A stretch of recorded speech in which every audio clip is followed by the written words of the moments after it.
Dieu, viens à mon aide. Seigneur, viens à mon secours. Gloire au Père, au Fils, au Saint-Esprit, maintenant et toujours. Toi, le Seigneur des Seigneurs, Amen. Alléluia.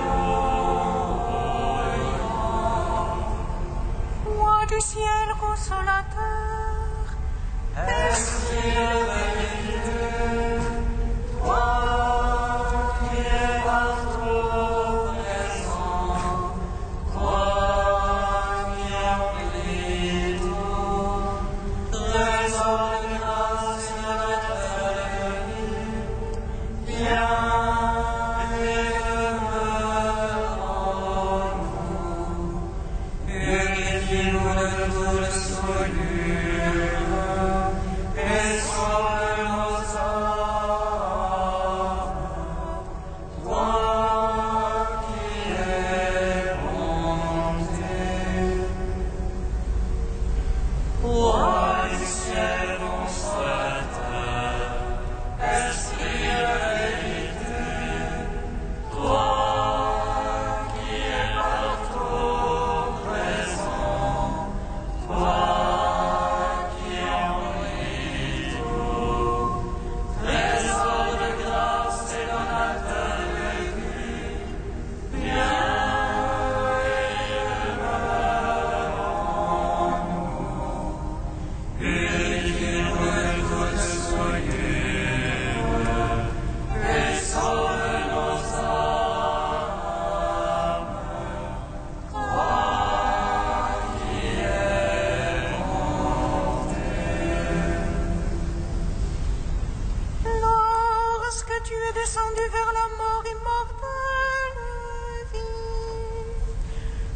L'enfer fut renversé par la splendeur de ta divinité. Et lorsque tu ressuscitas les morts, il gisait au fond du tombeau.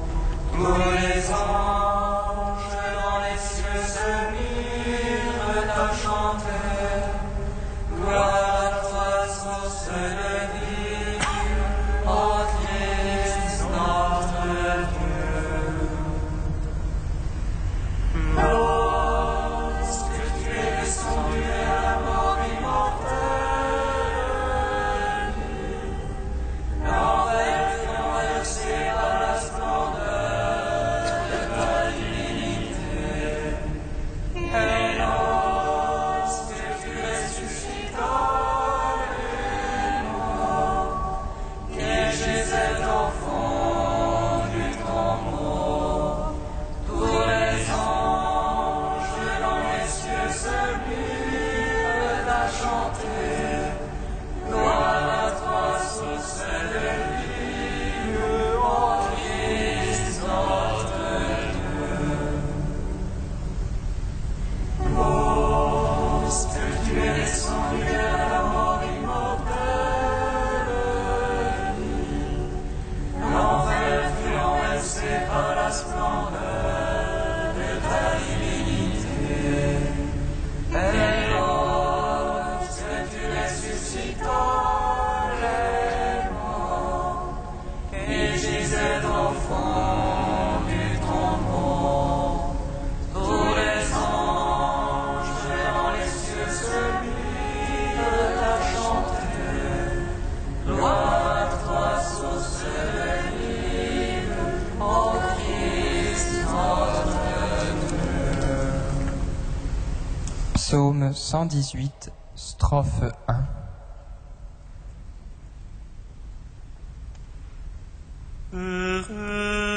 Heureux ceux qui cherchent ta parole de tout leur cœur.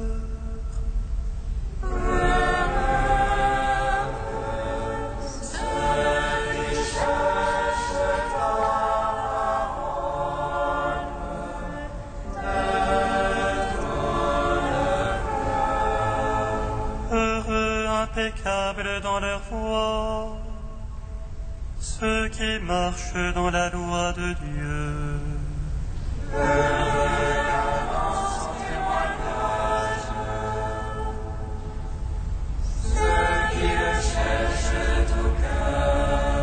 Et qui, sans commettre de mal, marche dans ses voies.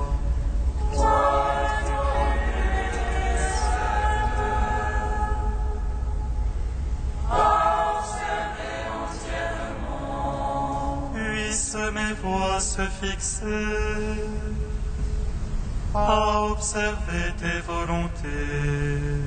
Alors je aurai une honte en revoyant tous tes ordres. Je rendrai grâce en droiture de cœur, instruit de tes justes jugements.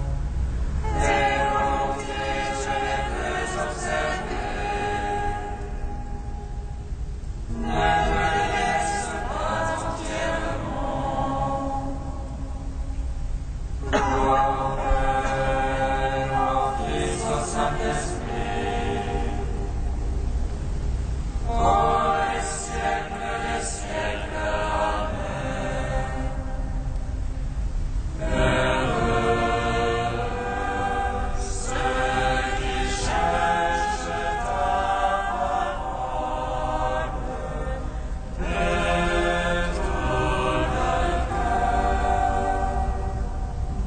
Psaume 12.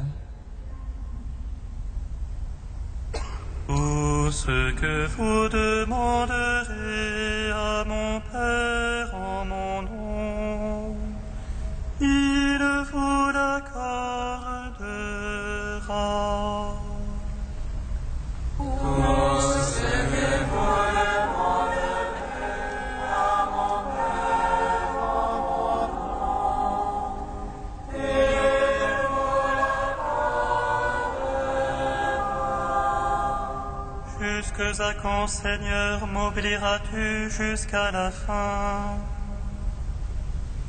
Jusque à quand, mon Dieu, me vas-tu cacher ta face? Jusque à quand mettrai-je en mon âme la révolte? Jusque à quand mon adversaire aura-t-il le dessus? En mon cœur le chagrin de jour et de nuit. Jusque à quand, mon Dieu, me vas-tu cacher ta face? Regarde pour moi, Seigneur mon Dieu. Illumine les yeux que dans la mort je me rendorme. Que l'adversaire ne dise je l'emporte sur lui. Que l'oppresseur n'exulte à me voir chanceler. Pour moi, Seigneur, en ton amour je me confie. Que mon cœur s'exulte admis en ton salut. Que je chante au Seigneur pour le bien qu'il m'a fait. Que je joue pour le nom du Seigneur le Très-Haut. Mon Père, mon Fils, au Saint-Esprit, pour les siècles des siècles. Amen. Tout ce que vous demanderez à mon Père en mon nom, il vous l'accordera. Psaume 13. L'insensé a dit en son cœur, non plus de Dieu. Corrompus, abominables leurs actions, non plus d'honnête homme. Les cieux, le Seigneur se penchent vers les fils d'Adam. Oh, ciel insensé, Tous ils sont dévoyés, ensemble pervertis. Non, il n'est plus d'honnête homme, non plus un seul.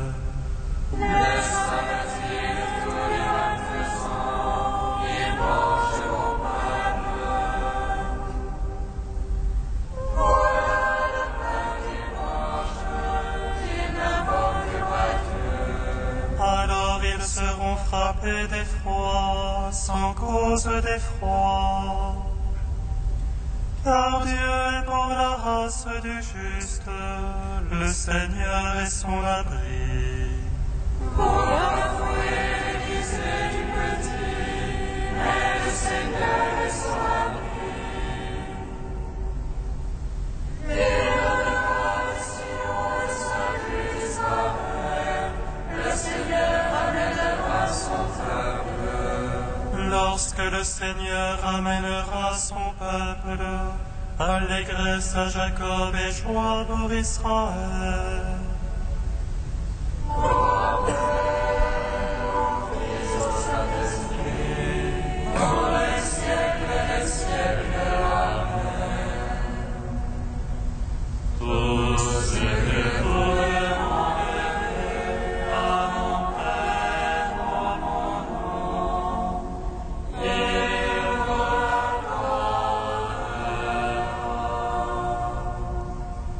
Cantique de l'Ecclésiastique, page 268. Écoutez-moi, mes enfants, et grandissez, comme la rose plantée au bord de l'eau.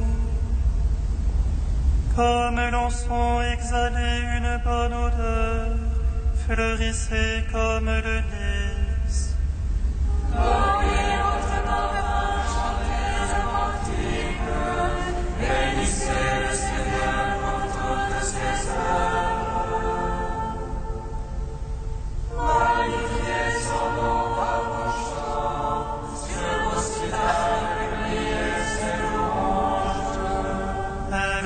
Magnifiques les œuvres du Seigneur, ses ordres sont exécutés ponctuellement. À sa parole, l'eau s'arrête et s'amasse, à sa voix s'ouvre le réservoir des eaux. C'est le son de tous ces plaisirs accomplis, personne n'arrête son geste de salut.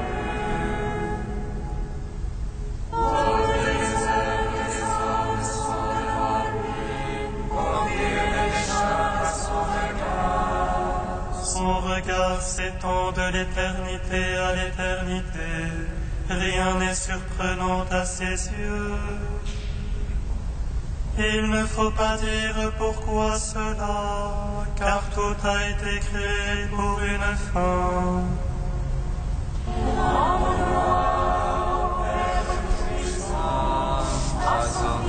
Jésus-Christ le Seigneur, par l'Esprit qui habite en nos cœurs, pour les siècles et les siècles. Amen.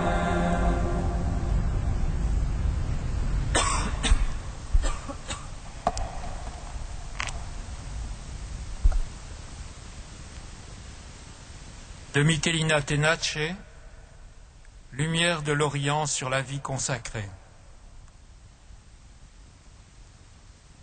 Le sens ultime du jaillissement monastique dans l'Église est pascal. Cet esprit est resté dans la tradition orientale. Les moines ont assumé le réalisme évangélique de l'invitation à vivre de la puissance de la résurrection et à mourir au monde pour l'assumer dans le Christ. Si l'ascèse qu'il déploie peut sous certains aspects ressembler à la mort, la priorité revient à la résurrection, au germe de vie présent dans l'homme depuis le baptême. Quand les moines d'Orient parlent de l'apatheia, de la libération des passions, de la pureté du cœur, de la prière continuelle, ils entendent exprimer ce qui, de leur existence, peut être entièrement vécu en Dieu, devenir signe de sa présence. Fils de la résurrection, le moine est censé incarner dans l'Église la vie évangélique, terme synonyme de la vie monastique pour l'Église d'Orient, car il veut annoncer les réalités du royaume à venir en les manifestant comme déjà secrètement présentes. Si le premier âge monastique n'a pas légué au siècle suivant un enseignement systématique sur l'anthropologie, il leur aura transmis un héritage évangélique vécu, un esprit, celui des apôtres et des premiers pères, une doctrine, celle de la vie dans le Christ, une image vraie, celle de l'homme vivant.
Lecture de la lettre de Saint Jacques.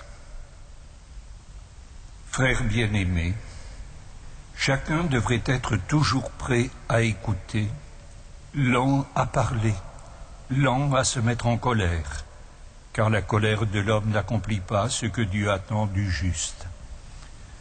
C'est pourquoi vous devez rejeter tout ce qui salit, tout ce qui vous reste de méchanceté, pour accueillir humblement la parole de Dieu semée en vous. Elle est capable de vous sauver. Mettez la parole en application, ne vous contentez pas de l'écouter, ce serait vous faire illusion. Car écouter la parole sans la mettre en application, c'est ressembler à un homme qui se regarde dans une glace et qui aussitôt après s'en va en oubliant de quoi il avait l'air. Au contraire, l'homme qui se penche sur la loi parfaite, celle de la liberté, et qui s'y tient, celui qui ne l'écoute pas peut l'oublier, mais l'applique dans ses actes, heureux sera-t-il d'agir ainsi. Si quelqu'un croit être un homme religieux alors qu'il ne sait pas mettre un frein à sa langue, il se trompe lui-même. Sa religion ne mène à rien. Devant Dieu, notre Père, la manière pure et irréprochable de pratiquer la religion, c'est de venir en aide aux orphelins et aux veuves dans le malheur et de se garder propre au milieu du monde. Gloire et louange à toi, ô Dieu vivant. Gloire et louange à toi, ô Dieu vivant.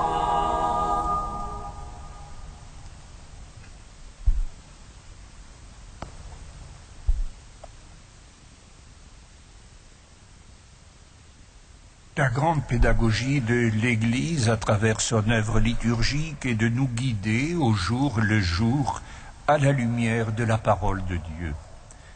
Ainsi sommes-nous peu à peu conduits, façonnés, recréés, si nous sommes fidèles à cette rencontre quotidienne, par cette même parole qui imprègne de plus en plus, transforme et même divinise notre propre vie. C'est à travers une page de l'apôtre Saint Jacques que cette parole de Dieu nous atteint en ce jour. Qu'elle soit donc la grâce qui guide notre aujourd'hui. Dans sa manière claire et directe, la lettre de Jacques nous donne 4 conseils bien précis. Savoir écouter tout d'abord la parole de Dieu. Nous pourrions objecter tout de suite, mais comment faire puisque nous ne l'entendons pas? Saint Jacques nous répond qu'elle est semée en nous. C'est donc au plus profond de notre âme et avec les oreilles du cœur que nous devons l'écouter. Et c'est à travers l'Écriture sainte que nous pouvons lire avec les yeux de la foi, que nous pouvons la méditer. Alors, nous dit Saint Jacques, elle est capable de nous sauver. Comment ne pas désirer revenir ainsi chaque jour, puiser dans la joie aux sources du salut? Mais il ne suffit pas d'entendre et de lire, nous rappelle ensuite l'apôtre du Seigneur. Il faut mettre en pratique, en application, dit-il. La parole de Dieu n'est pas en effet un miroir où on se regarde, un sujet sur lequel on disserte, une connaissance livresque que l'on ressent à l'occasion. Cette parole est lumière et vie, et doit donc nous conduire à marcher et à agir. L'homme qui se penche sur cette loi parfaite de liberté s'y tient attaché, nous est-il dit. Celui qui l'applique dans ses actes, celui-là trouve son bonheur en la pratiquant. Comment ne pas vouloir goûter ce bonheur partout chanté dans la Bible de celui qui s'efforce d'agir conformément à la parole de Dieu? Là est bien le chemin en vérité de la vraie liberté des enfants de Dieu. Très concrètement et très logiquement, Saint Jacques nous exhorte alors à mettre un frein à notre langue. Nul mieux que lui ne sait le danger que peuvent représenter bavardage, critique, médisance, mise en garde, calomnie. Et il a cette affirmation étonnante: si quelqu'un ne commet pas d'écart de langage, c'est un homme parfait, il est capable de réfréner tout son corps. Quelle grâce pour nos vies quand elles peuvent se réfugier dans de larges plages de silence où tout s'apaise et s'intériorise en laissant monter en nous la bienveillance et la douceur. L'apôtre Jacques peut dès lors conclure en nous invitant à vivre dans une charité en acte et à une vie dans la droiture au milieu du monde. C'est bien à cela, en effet, que peut nous conduire l'écoute active de la parole de Dieu, mûrie dans le recueillement de la prière.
les enfants de Dieu dispersés. Seigneur, nous te prions. Seigneur, nous te prions pour les prêtres et les évêques, qu'ils sanctifient, enseignent et gouvernent saintement le troupeau qui leur est confié. Seigneur, nous te prions. Seigneur, nous te prions pour les religieux, qu'ils soient au cœur du monde, au cœur de Dieu, des signes du royaume qui est tout proche. Seigneur, nous te prions. Tu es saint Dieu, tu es saint fort, saint immortel, prends pitié de nous.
Ta parole qui est lumière, esprit et vie, Dieu, nous te louons.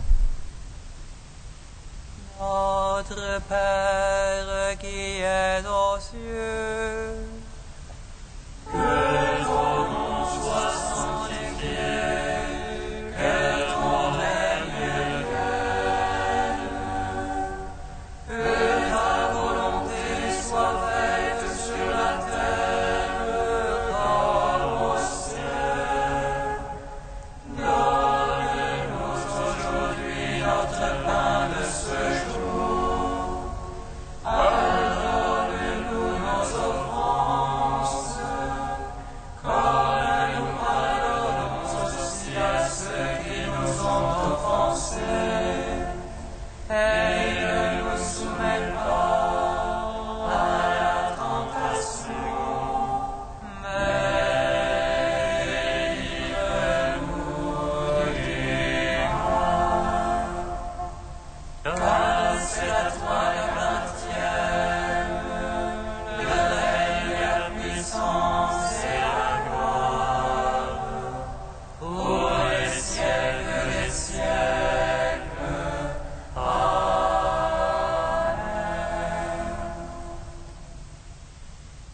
Dieu qui veut habiter les cœurs droits et sincères, donne-nous de vivre selon ta grâce à l'écoute de ta parole. Alors tu pourras venir en nous pour y faire ta demeure et nous donner de partager ta vie.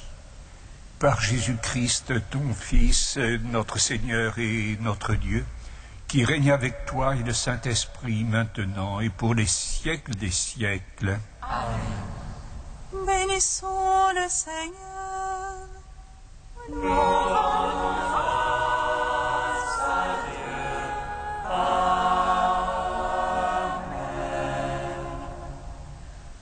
L'ange annonça à Marie qu'elle serait la mère du Sauveur. Et elle conçut de l'Esprit Saint.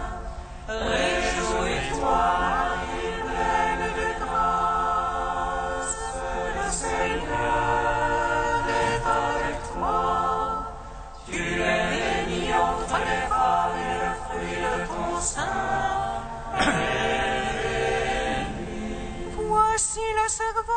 du Seigneur. Qu'il me soit fait selon ta parole. Réjouis-toi et pleine de grâce, le Seigneur est avec toi. Tu es bénie entre les femmes et le fruit de ton sein est béni. Et le Verbe s'est fait chair. Et a demeuré parmi nous. Réjouis-toi et pleine de grâce, le Seigneur est avec toi. Tu es bénie entre les femmes et le fruit de ton sein est béni. Avant tous les siècles, le Seigneur t'a aimé, et tu as fait sa joie parmi les enfants des hommes.